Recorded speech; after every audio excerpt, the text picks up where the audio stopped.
Kalau kaum intelektual sekalian. Guys, kalian pernah dengar nggak kisah seorang raja yang pura-pura mualaf hanya untuk mendapatkan kekuasaan, hanya untuk mendapatkan kerajaan?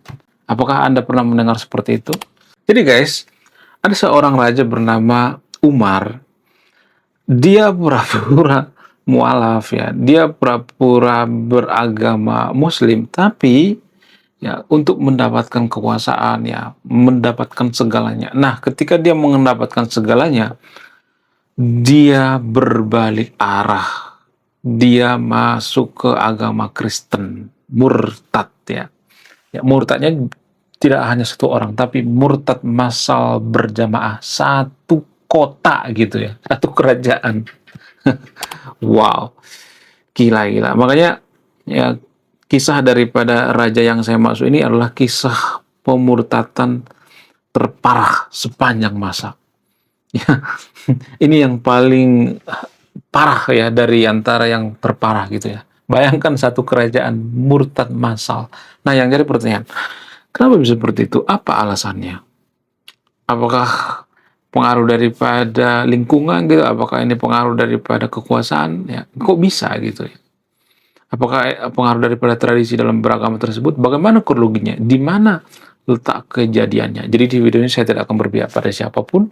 Saya akan bongkar sampai ke akar-akarnya. Saya tidak berpihak pada agama Kristen. Ya, saya bukan misionaris ya, karena saya sering dituduh misionaris C6, C2, C3 atau C8.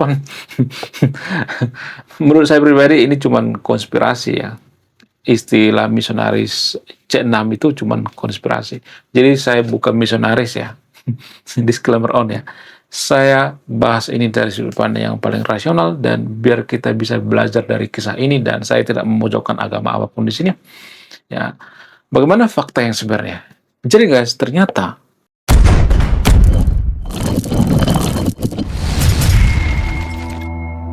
kronologi kejadiannya terjadi pada abad ke-9 di Andalusia, Spanyol, pada saat kekhalifahan Umayyah. Jadi kekhalifahan Umayyah itu sampai ke Andalusia, Spanyol, guys. Ya, begitu hebatnya kekuasaan daripada Umayyah zaman dulu. Ya, keemasan Umayyah zaman dulu itu sampai ke Eropa. Jadi kalau ada yang mengatakan agama Kristen agama penjajah, salah total. Ya, kenapa saya mengatakan seperti itu? Ya justru Umayyah itu punya daerah jajahan. Ottoman punya daerah jajahan. Ya kemudian Turki Utsmani juga punya daerah jajahan. Nah, jadi kalau orang Kristen menjajah, ya orang-orang Ottoman, Turki Utsmani, ya Umayyah juga menjajah sampai ke Spanyol atau ke Andalusia. Nah, pada saat abad ke-9, raja yang saya maksud ini ya, nama raja yang saya maksud ini adalah Umar. Dia pura-pura baik sama atasannya ya, pura-pura baik sama pemimpin atau kekhalifahan dari Umayyah, sehingga dia dikasih kepercayaan, dikasih kesempatan, dikasih semuanya ya. Jadi ibaratnya gini guys ya, Raja Umar ini seperti gubernur gitu. Ya, kekhalifahan Umayyah itu kan banyak kekuasaannya ya. Sehingga Umar ini dikasih semacam kewenangan ya untuk mengatur sebuah provinsi gitu ya, provinsi yang sangat luar biasa yang berada di Andalusia. Pada saat itu mayoritas beragama Muslim, bahkan masjid ya berdiri tegak di sana. Ya, rata-rata masyarakatnya masyarakat Muslim. Ya, tapi sebelum mereka beragama Muslim, kakek mereka atau leluhur mereka itu ada yang beragama pagan, ya agama lokal dan agama Kristen, tapi mayoritas beragama Kristen.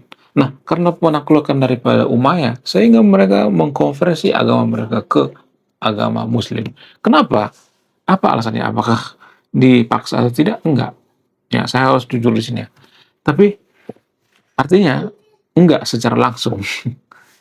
Jadi caranya ya biar orang mualaf itu dengan cara menggunakan strategi jizyah. Ini menurut catatan sejarah ya. Jadi strategi jizyah ini yang paling unik ya. Artinya gini ya, kalau misalnya lu beragama Muslim, lu gak usah bayar jizyah. Tapi kalau lu beragama Kristen, ya lu harus bayar. Sehingga orang-orang berpikir, ya udahlah pindah agama aja lah daripada harus bayar. Ya itulah yang mempengaruhi banyak orang pindah atau mengkonversi agamanya ke agama Muslim saat itu di kerajaan Andalusia yang dipimpin oleh seorang murtadin yang sangat parah bernama Umar. Nah, setelah dia berkuasa di Andalusia, ya kemudian dia mendekatkan diri dengan orang-orang Kristen gitu ya, mereka bekerja sama ya. Namun lama kelamaan masyarakat Andalusia berpikir, lah kok kekhalifahan Umayyah seperti ini? Ya, kok banyaknya masalah-masalah gitu ya, kemiskinan ya, kemudian ya adanya penghilangan budaya secara sistematis gitu ya. Jadi ada semacam ketimpangan-ketimpangan atau masalah-masalah gitu ya. Kemudian masyarakat Andalusia juga banyak yang kecewa dengan kekhalifahan Umayyah. Nah, kekecewaan inilah yang dimanfaatkan oleh Umar untuk memberontak. Ya, dia memberontak sama kekhalifahan Umayyah. Ya, masyarakat di sana berhenti bayar pajak ya seperti di Konoha lah gitu ya. Berhenti bayar pajak sehingga MBG terkendala gitu ya. Banyak korupsi ya, MBG dikorupsi ya, sama seperti itulah kira-kira ya. Di tubuh daripada Umayyah itu juga banyak yang korupsi dan lain sebagainya. Sehingga ya, Umar berontak, memisahkan diri dan berbalik melawan kekhalifahan Umayyah. Wow, luar biasa. Jadi usut punya usut, ternyata Raja Umar ini sengaja dia masuk ke agama Islam, walaupun keluarganya ya, disclaimer ya, keluarganya juga mayoritas beragama Muslim, tapi ya kakeknya beragama Kristen. Jadi ada semacam kekecewaan gitu ya, ada semacam dugaannya pemaksaan mengkonversi agama sehingga dia balas dendam ya. Diam-diam bertahun-tahun dia mengintai gitu ya. Sabar supaya apa? Supaya dia dapat jabatan, dan ketika dia punya jabatan dia mengubah tatanan, mengubah tradisi dalam beragama di Andalusia saat itu. Nah, apakah pemimpin itu mempengaruhi? Ya, yes, ya, sangat mempengaruhi. Pemimpin-pemimpin di Konoha juga sangat mempengaruhi eh, masyarakatnya. Makanya saya tuh sangat seneng banget dengan KDM ya, walaupun nggak terlalu ngefans banget sih ya. Tapi kalau saya perhatikan ya KDM ini ya salah satu pemimpin yang sangat-sangat pro terhadap agama lokal gitu ya, pro terhadap budaya. Sehingga apa? Sehingga ini juga akan mempengaruhi orang-orang untuk ya, kembali menganut agama lokal gitu ya, kembali mempertanyakan dogma dan lain sebagainya. Nah, singkat cerita, ketika Umar ini memberontak, maka umat Muslim yang ada di Andalusia ini juga pernah dikatakan oleh Pak Islam Barawi. Mereka memegang kitab suci mereka ya, kitab suci agama Muslim ya, tapi dipaksa dibaptis. Itu menurut keyakinan Pak Islam Barawi ya. Jadi kalau mau marah jangan marah ke saya. Catatan sejarah juga seperti itu ya. Orang-orang yang ada di Andalusia itu dipaksa masuk ke agama Kristen. Ya, karena mereka berpikir ya dulu kan kita Kristen. Ya kita masuk ke agama tertentu itu karena faktor keadaan ya, faktor politik dan sebagainya. Ya, dipaksa. Nah, ketika dipaksa apakah masyarakatnya protes? Enggak, anehnya enggak. Karena mereka juga mau gitu ya. Kemudian ya setelah itu ya kejayaan umat Muslim di Andalusia tidak bersisa. Bahkan masjid-masjid yang berdiri di Andalusia itu dijadikan gereja. Kenapa? Karena ya mereka menganggap bahwa ya agama mereka itu ya yang paling masuk akal bagi mereka, agama Kristen dan agama-agama lainnya. Ya, pada saat itu kan masih mayoritas beragama Kristen ya. Ya, belum seperti sekarang ini ya. Bisa dikatakan banyak orang yang tidak beragama gitu. Jadi Andalusia dulu dikuasai oleh orang Kristen ya. Walaupun sekarang banyak yang agnostik atau ateis ya. Tapi mereka masih kental dengan agama Kristen ya. Kemudian setelah dia menjabat beberapa tahun gitu ya, dia menjabat, kemudian suatu saat ketika dia sudah meninggal, ya dia menurunkan kerajaannya terhadap anaknya dan lain sebagainya, ya beberapa keturunan. Anehnya, Umayyah kembali menginvasi Andalusia. Jadi saling menginvasi ya. Namun ya, ketika Umayyah menginvasi Andalusia dan masyarakat Andalusia saat itu nggak mau gabung sama Umayyah lagi ya. Sehingga apa? Sehingga ya tetap nggak bisa ditaklukkan gitu ya. Nah, jadi itu kisah daripada seorang yang rela pindah agama demi apa? Demi ya, mempertahankan identitas bangsanya sendiri. Ya, ada alasan lain misalnya nih seperti contoh misalnya, ini hanya contoh ya. Saya tidak mengatakan ini paling benar ya. Disclaimer on ya. Ini menurut eh, pengamatan atau menurut keyakinan daripada para peneliti.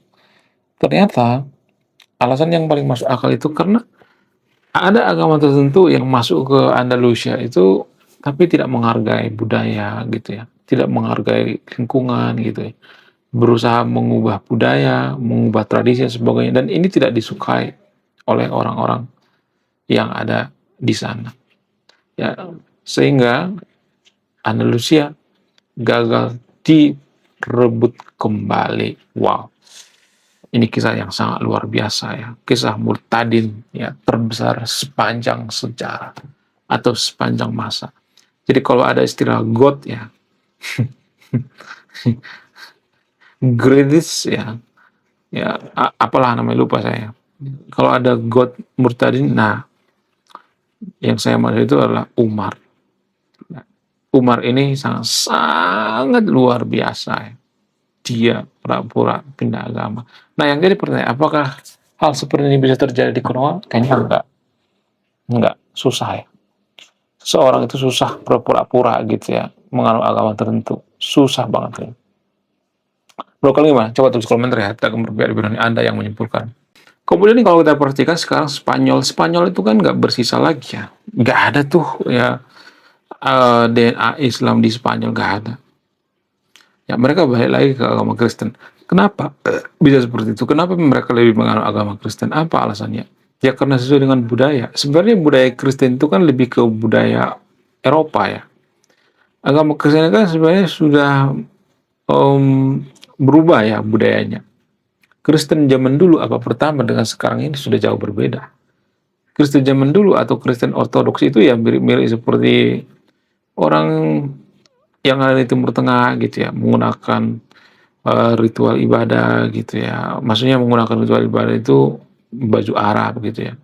Ya, ya banyak lah ya, banyak hal-hal yang berhubungan dengan orang-orang Israel ya. Tapi setelah agama Kristen dibawa ke Eropa dan di Eropa itu diperbaiki gitu ya, diperbagus gitu, diperhalus gitu sehingga mudah diterima. Ya. Dan orang-orang Andalusia atau orang-orang Eropa zaman dulu juga sudah sadar hal itu ya, bahwa agama Kristen itu yang paling masuk akal bagi mereka gitu ya. Karena Pak, ya salah satunya itu kalau mereka kerja di mana-mana pun itu ya, mereka bisa profesional. Karena berdoa itu sambil kerja juga bisa kok. Ya maksudnya berdoa sambil komak kamit bisa kok ya. Nggak harus melakukan ritual ibadah. Itu yang paling disukai oleh orang-orang Eropa dengan agama Kristen. Bukan berarti saya mengglorifikasi agama Kristen di sini ya. Tapi ya kalau saya perhatikan itu, ya itu kelebihan daripada agama Kristen ya. Nggak harus terlalu dituntut untuk ibadah yang ekstrim, wow gitu ya. Ya santuy aja ya. Orang Kristen itu dalam beragama santuy aja. Walaupun ya ada juga orang Kristen yang jahat, nggak semuanya baik ya. Ada juga penipu gitu ya. Ada juga yang suka buang sampah sembarangan gitu ya. Macam-macam pokoknya. Menurut kalian gimana? Coba tulis komentar ya. Tidak akan berbeda-beda, Anda yang menyimpulkan. Oke guys, sekian video ini. Saya kaum intelektual. Assalamualaikum.